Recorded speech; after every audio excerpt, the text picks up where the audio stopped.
What's up, you guys? It's your girl Sequoia, reporter for Black Enterprise, and we are here with the one, the only Van Lathan. What's up? Yes. What's good? How are you? I am great, man. I'm great. Crazy time, but I'm maintaining. Okay. The Kanye West expose got your name moving in these streets. So I want to know, though, before all of that, where was Van and what was he doing, and how did he even get to the point of TMZ?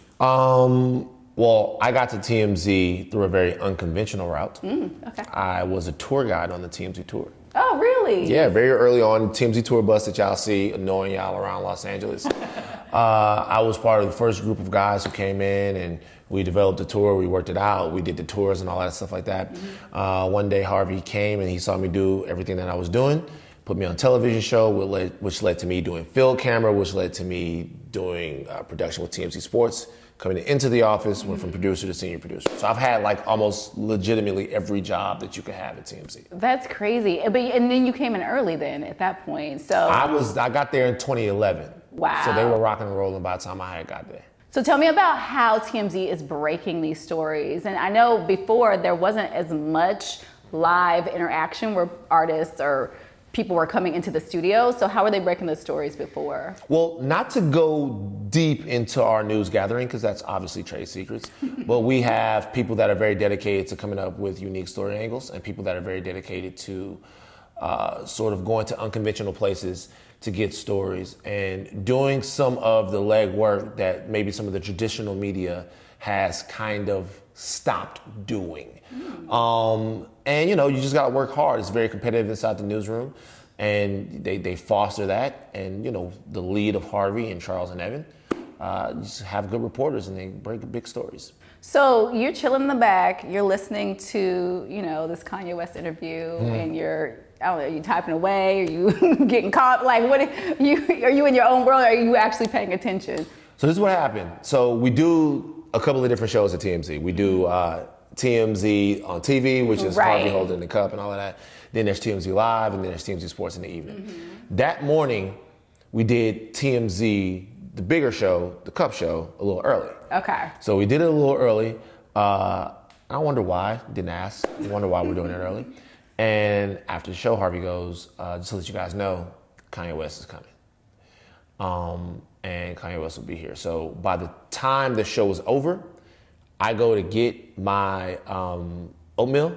I come back, bring my oatmeal back to my desk. I'm here, I'm eating my oatmeal, get ready for the day.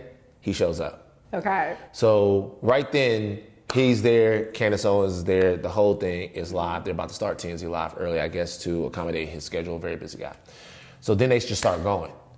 And I was taking that oatmeal in? and finished the oatmeal. And you know, they're doing TMZ Live, so when you do TMZ Live, like your camera's there and you got a mic and you got a microphone and all of that stuff. So I'm just listening. I got my IFB, I'm just listening to everything that he's saying. And it was provocative.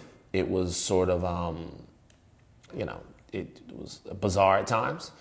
And then at times I feel like, you know, he had stepped over the line. So at what point did you put down the oatmeal spoon and was like, yo, wait a minute? When he asked, like, if you watch that, Kanye West was having his interview with Harvey and Charles, and I didn't say anything, but he asked a question. He got up and he asked, he said, does it feel like I'm speaking freely? Does it look like I'm speaking freely? You were like, right. And then at that point, I'm like, fam, no, like it doesn't really seem like it doesn't seem like you're really thinking much of anything. And the reason why I felt that way was because I get if Kanye West feels like he has to sacrifice himself or his celebrity or his fame for whatever it is, his free thought. But I'm just saying, don't sacrifice us. You know what I mean? And so that was my only point to him. It wasn't to cut him off at the knees, because everything that he's saying, I know that he really believes it very, very deeply. Yeah. And I don't think that Kanye West is the enemy of black people. But when you're speaking and you have that type of megaphone, when you talk, you got to keep us in mind. That was my only point. That's dope, because you were definitely there for us. And I think a lot of the conversation was skipped out because I felt like, of course, media, we pulled out what we needed to pull out to make it go where it needed to go. But I think for me, what was super inspiring was the end of the conversation, because he was so into his thought that he was hearing you, but he wasn't hearing you until the end, where he was like, all right, this brother got a point. And he walked over to you. So talk a little bit more about that. Well, he walked over. The first thing he asked, I mean, you can see it on the show. The first thing he asked was, I want to come over there and hug you and apologize, but I feel like you're going to hit me. Yeah. Which is not going to happen. I'm not going to hit Kanye West in TMZ. Got a job to keep, sir. Right. But he walked over and, you know, I think I had an emotional guard up at that point because I was a little bit appalled by what he had said. But when he came over there, something struck me is that he's genuine. He was genuinely concerned that my feelings were hurt. He was genuinely concerned about hurting people's feelings, period. And even though I, at that point, wasn't really ready to hear it, I just wanted him to get the message of responsibility with his words and how important that is for a guy that's as famous and as culturally relevant and powerful as Kanye West. I did feel in that moment that you can get through to him. And it's not someone who has, you know, who doesn't have our best interests at heart. It's not someone who is trying to hurt and subvert so many things that Black Americans are trying to accomplish. So he's not being malicious. It's not intentionally harmful, but it still was. And you have to be able to call that out and call him in and have those conversations. Right, that's so dope. I love because you don't see anywhere two Black men like come together in that type of unit and like actually resolve, because you always see this kind of escalated anger. And for both of you guys to kind of come to a term, I wish that was exemplified versus like what they ran with. But well, listen, and there was pressure on me after this, even after this right now, to be the anti-Kanye West guy. There's a lot of people out there who feel disillusioned by some of the things that he's said or done, and they're still looking at that. And I don't think that's really the proper way to have a conversation that moves us forward. I think what had to be said right there had to be said, and moving past that, we should figure out a way to have these conversations and talk these things out. Beautiful. Okay, so let's talk about Red Pill Podcast. Let's do it. Where did you start that process? What made you decide to start a podcast? Well, a couple of years ago, I did a good friend of mine's podcast, Charlemagne, the guy. Yeah. I was on The Brilliant Idiots. And after that, I was approached to do a podcast. Just sort of my take on some of the things that, you know, I see out there that need to be discussed in a funny, yet serious, and very to the point way. And so it took us a couple of years to kind of get it going, kind of back and forth, figuring out how you involve the network that was going to be putting it out, and then TMZ. But once we did, it really became an outlet for me to learn, you know what I mean? Because I think when you have someone in front of you and you're interviewing them, you get to know them in a way that you can't by reading them or listening to them or something like that. So learning about people's experiences and their views on the world, it helps me grow. So it's become something that is as much for me as it is for the listeners of the podcast. And so you're talking about learning. So what was the most interesting thing you've learned from a guest, and who was that guest? The most interesting thing? Yeah. The most interesting thing I learned, and this is not a diss to anybody, is that Jay-Z can't fight. Oh. That's the most interesting thing that I've learned, is that Jay-Z can't fight. I had Damon Dash on, and I have to say, Dash did not say this. What we were talking about is the fact that I box, right? So I box, Dash boxes. And Dame Dash went into this story about how, it's a great story, how back in the day they had like a fight club of rappers.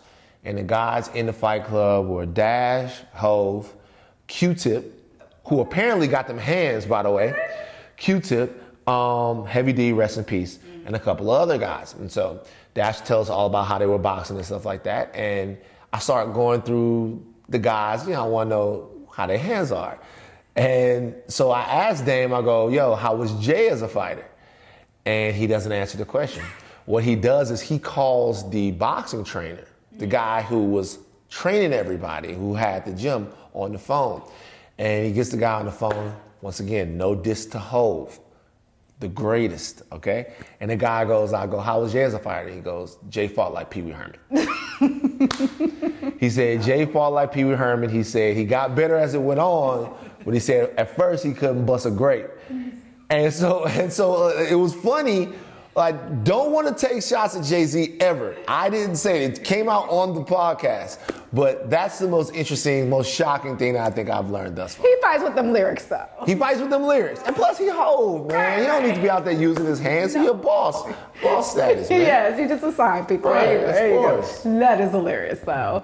So, with that being said, a lot of people want to know, because podcasting, I did an article maybe about a month ago, and podcasting is like huge in the space. So how did you go about just the business of starting the podcast, and what does that look like? How do you monetize it? Well, for me, luckily, I'm with the podcast network, and the podcast network kind of helps me get into the spaces where you have the ads, where you they have the business relationships already with people that might want to sponsor you and have ads on your show and stuff like that.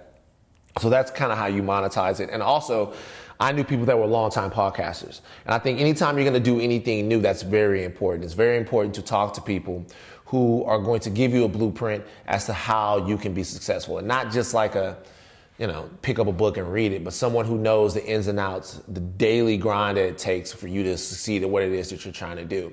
So I talked to Charlamagne, I talked to Andrew, I talked to other people who had podcasts, and they told me not only about monetizing it, but about how to introduce yourself to a new space, how to grow in a space where people don't know you. If you watch TMZ all the time, you know who I am, you know what I'm about. But in the podcast space, it's a different form of media. So it's a different way to communicate. So you have to kind of take your lumps early on and realize that it's going to grow. And those guys can teach you how to grow it. So what are some of those tips? Some of those tips they gave me?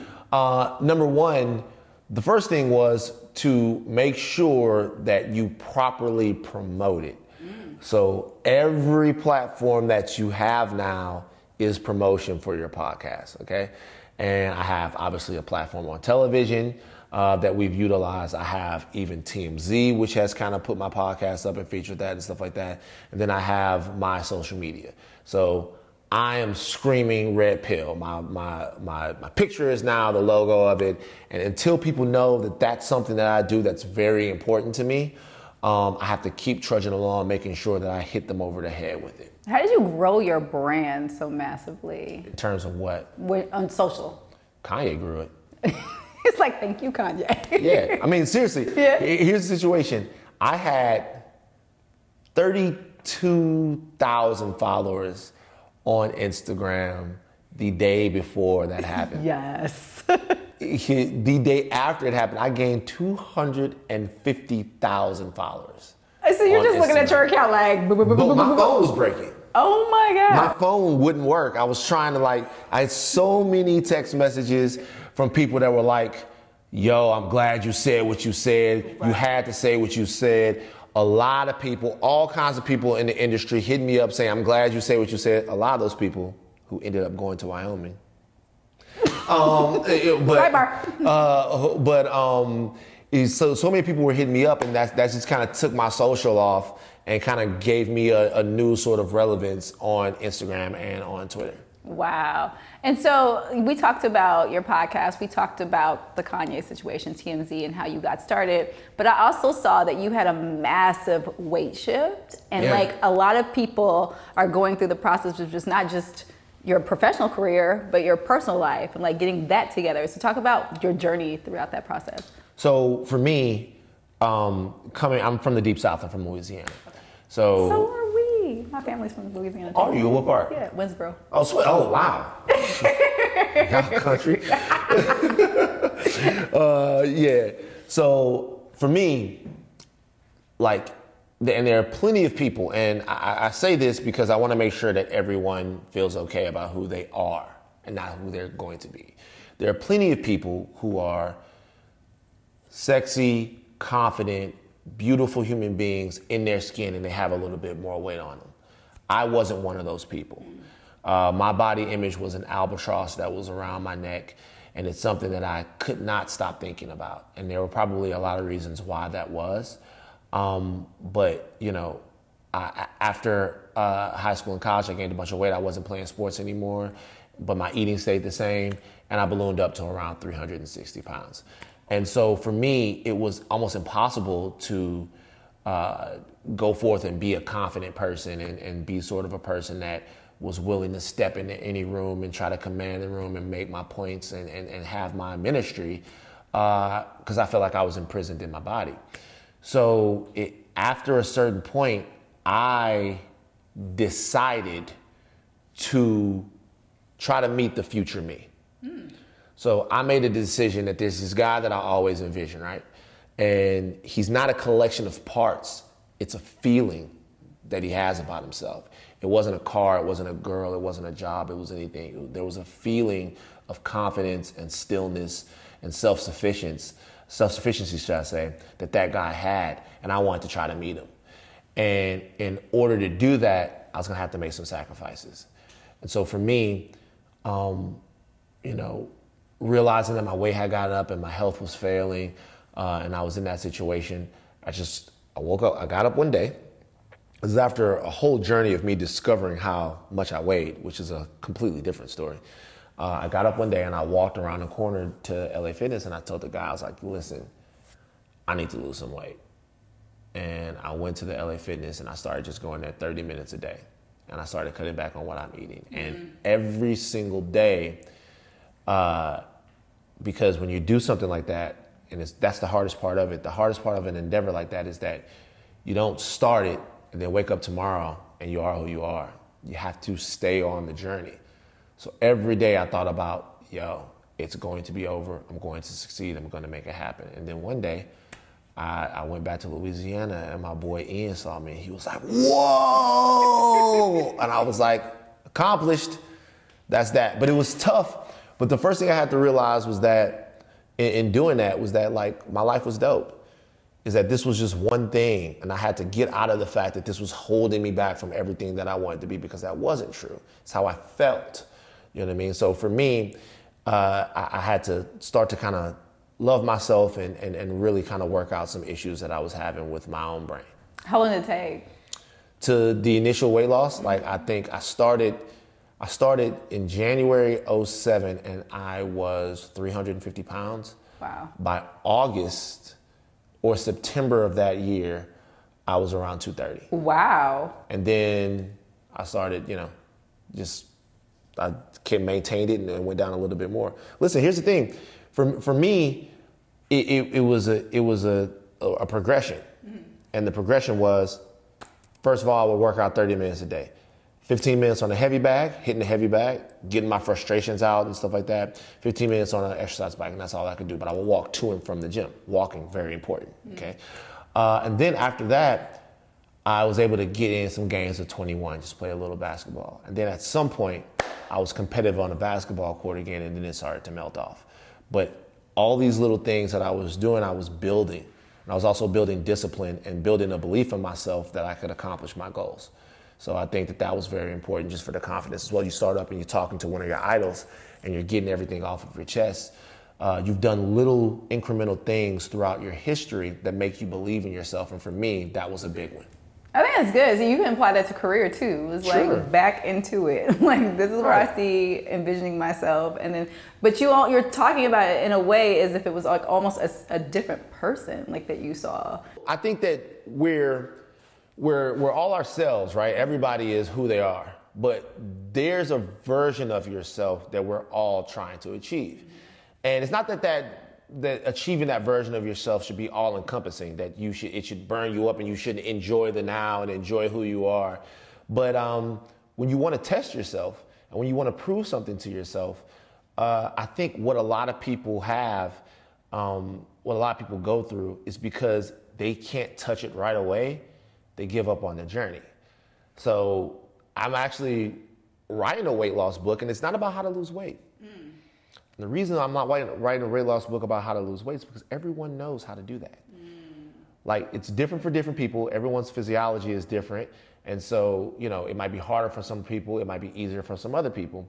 But if you cut your calories and you exercise more, you're going to lose weight. At what rate? I don't know.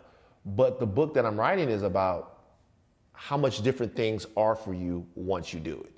Small things that might be debilitating. Like, I didn't used to like to shop. I hated shopping. I hated going to try on new clothes because either every time I was going there, the clothes were a size up, or when you hold up a pair of jeans that's huge like that, once again, you're in your head. And so little things like that are just much easier now. They're not hassles. They're fun things. They're affirming things. Now, this is not for people, once again, who are a little bit plump and okay with their bodies. Right. I dig them. I actually wish I kind of was, because I'd be going ham right now. But for other people, it's just important to know that the sacrifice is worth it. Right. And so I just want to be able to convey that. That's dope. It's the psychology of it all and like the mental health behind sure. it. It's dope. Okay, so I play this game with my guests, 2 truths and a lie. So you're going to tell me 2 truths and 1 lie, and I have to guess which one is the lie. Okay. I'm a registered Republican. Sorry, go ahead. Okay, I'm a registered Republican. Okay. I was slightly disappointed with Barack Obama's presidency. And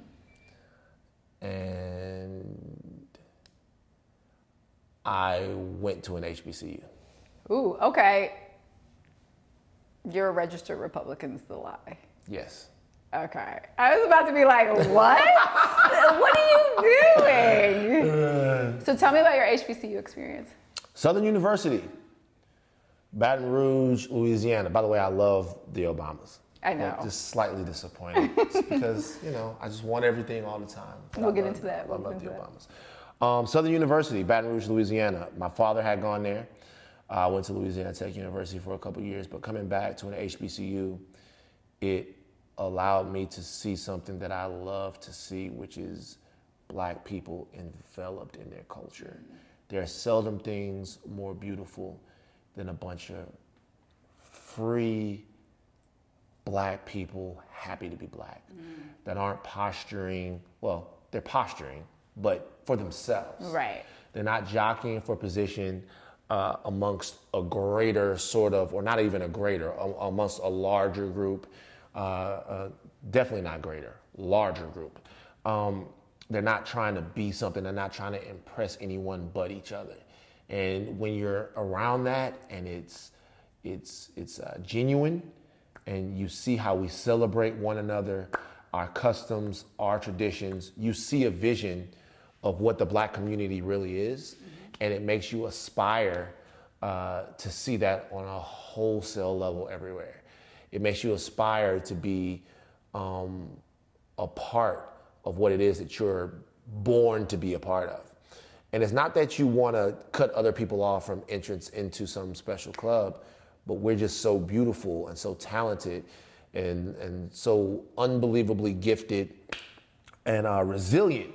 And you get that feeling at an HBCU. You get it. It's good. Now, some of the stuff that goes on there obviously takes a little longer to register, but it was an amazing experience for me. So, and then why were you disappointed with the Obama or with Barack's presidency? So disappointed might have been a strong word. What I looked at, and it has nothing to do specifically with Barack Obama. What Barack Obama's presidency really taught me was the limits of American freedom, even if you're the president. Barack Obama was the president and had the full weight of the executive office with him, right? But there are still social rules and social norms that he didn't want to break. There were still things that happened to him that wouldn't have happened to any other president. You guys remember somebody during the State of the Union address rebuking the president from the audience, a congressman rebuking the president while he's speaking to his face as if he is his equal. There are old divisions and rifts in America that even ascension to the highest office in the land couldn't supplant. And I think what disappointed me about the presidency wasn't so much that wasn't what Barack Obama wasn't able to achieve. It was what his presidency didn't prove.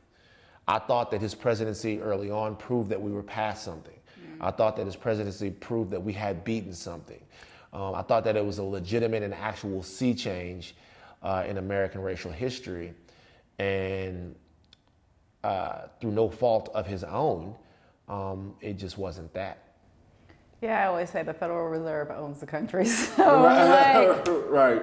I don't know. Mm-hmm. Well, what are you working on next? Ooh, man, listen.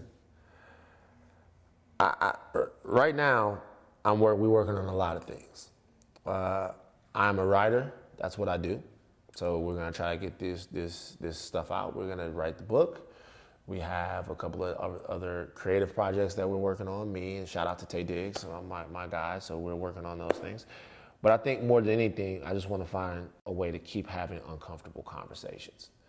I want to keep putting people in situations where they don't know what they think. I want to keep putting people, and that includes us too, where they don't know what they feel. Because I think out of those things, we can lift the mental weights that we need to like be really mentally muscular. Because we're going to need to be strong if we're going to figure this whole thing out. And that you did, the Kanye West confronter. Thanks for being with us, Van. No problem, man. It was a pleasure. It is Sequoia, your host of Black Enterprise, and see you next time.